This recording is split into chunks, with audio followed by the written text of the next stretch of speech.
Sabi ko na nga ba, ikaw yan eh!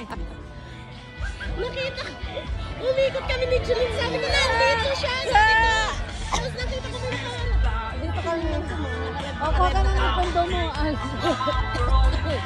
Tapos eh, nakita ko, ikaw pala?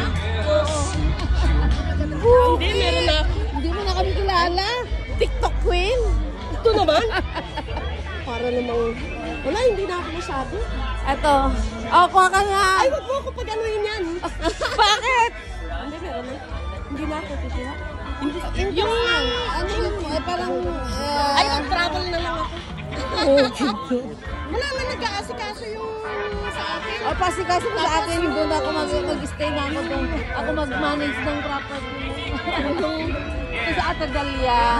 Siya ang team leader ko dito. Nurse din yan. Dito siya sa Leamington Spa. Layo ng binahin niyo, ha? Oo, siyempre. Talagang business. Negosyo. Doon kami pumupunta noon pag nagdi-disco kami, magbabarkada. Kaso tumanda na ako. Hindi na ako nagdi-disco. Tumanda? Hindi na ako nagdi-disco.